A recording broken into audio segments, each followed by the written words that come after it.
Olha aí, pessoal. Então, tudo começa na arbitragem com uma convenção, tá? A convenção de arbitragem é o começo de tudo. Gente, tá puxando demais. Meu mouse tá meio esquisito hoje, tá? Eu aperto aqui, ele puxa lá.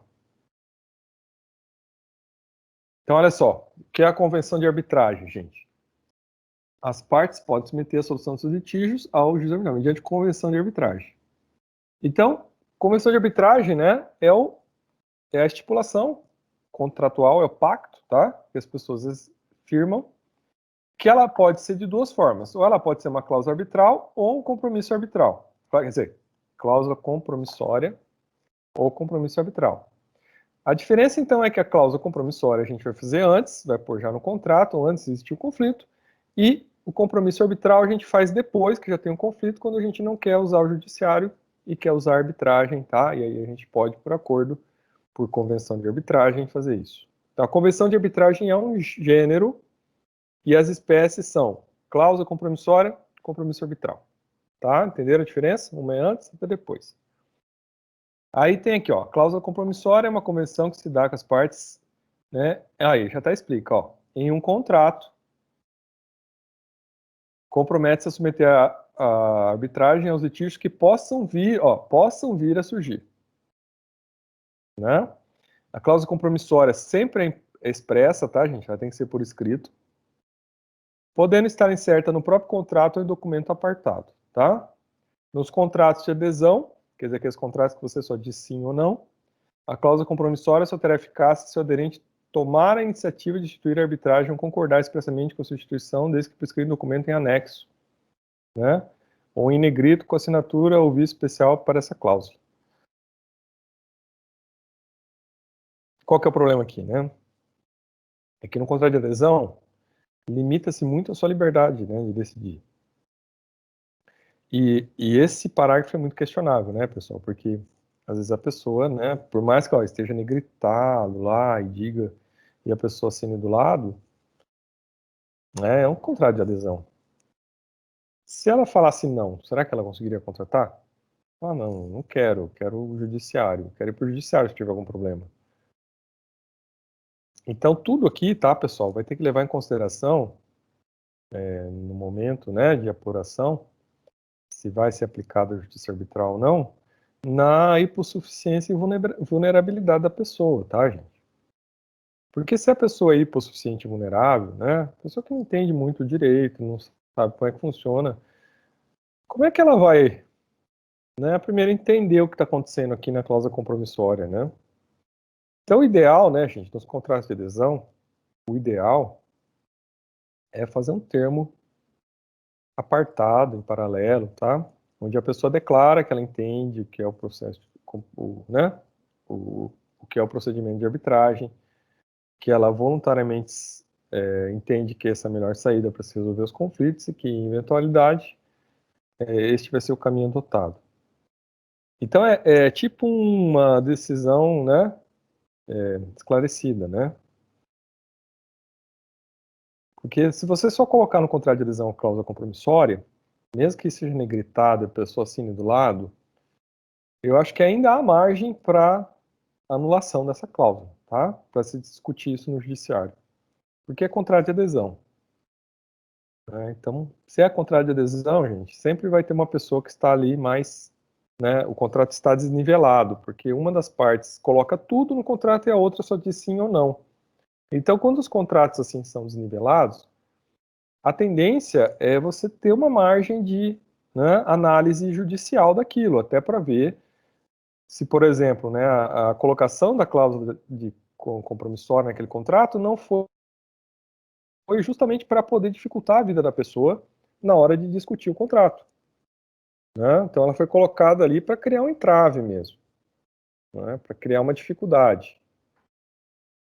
E daí suscita a discussão judicial, tá? Principalmente quando é contrato de adesão. Esse contrato onde você só diz sim ou não, né? A parte já vem com tudo pronto, você tem que concordar ou desistir. Às vezes você não pode desistir. Imagina a Copel colocar isso no contrato, né? Pode até colocar negritado lá no contrato, tá? Que você esteja ali vencido ali, você precisa contratar. Então, como é que faz numa situação dessa? né? Muito difícil. Muito difícil. Então, o ideal, gente, né, da cláusula compromissória é que se faça, né?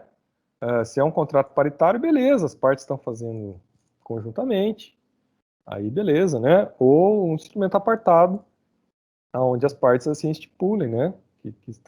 Que têm interesse nessa saída e podem já escolher, né, o órgão arbitral que elas querem se submeter em caso de uma controvérsia. Então, você já pode escolher antes. Se não quiser, também não precisa escolher, né? Pode deixar para escolher depois, mas, né, tem que já colocar ela antes se a gente quiser já ter essa segurança de ter que não ir para o judiciário, tá? Então, olha só, gente, o compromisso arbitral, né, que eu falei para vocês que é diferente, olha lá.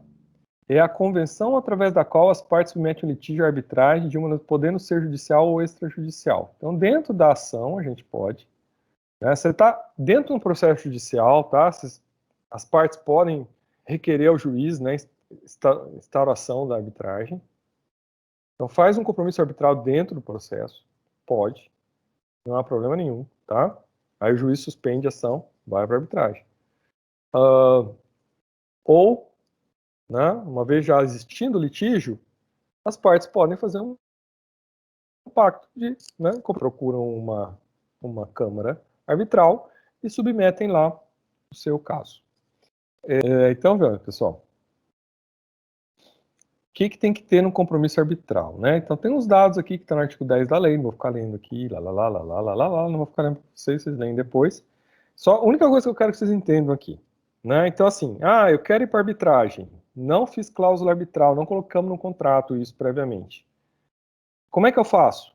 Né? Se eu estou em juízo, peço, né? As partes pedem ao juiz que querem, né? Declaram nos autos que querem estabelecer um compromisso arbitral, que preferem que um árbitro específico da área, por exemplo, um árbitro que seja técnico, porque tem isso, né, pessoal? Você vai falar assim, tá, mas por que a pessoa vai desistir do juiz para ter um árbitro? Porque às vezes o caso é técnico e você tem que ter uma pessoa técnica. E às vezes, em vez de você gastar com a perícia, você já contrata o árbitro para resolver. Fica mais barato. Você já contratou o árbitro perito, árbitro especialista no assunto, e ele já vem e resolve. Então tem um sentido aí, tá? Talvez um sentido não para lides interpessoais, mas para lides que envolvam sociedades empresárias, tem um sentido muito lógico isso, né? Daquela ideia da coisa estar funcionando, você não pode parar lá na briga, ficar lá perdendo tempo numa ação, entendeu? Então tem um sentido, tá? Disso acontecer. Ou você faz por um pacto, um documento onde você vai lá, compromisso arbitral, né, coloca o nome das partes lá, quem são os fulanos, comparecem por meio deste instrumento para, né, estabelecer o compromisso arbitral visando a solução desta lide específica, coloca lá o que vocês querem solucionar. Pode colocar, lembra lá do filme que a gente assistiu, do Erin Brockovich? Coloca um valor lá, né, ó, que o compromisso arbitral permite que a decisão seja de tanto a tanto valor, vocês podem colocar lá um valor, né? Então o devedor pode já colocar um valor lá que ele aceita que o árbitro possa estipular a decisão e coloca lá quem que vocês querem que decida.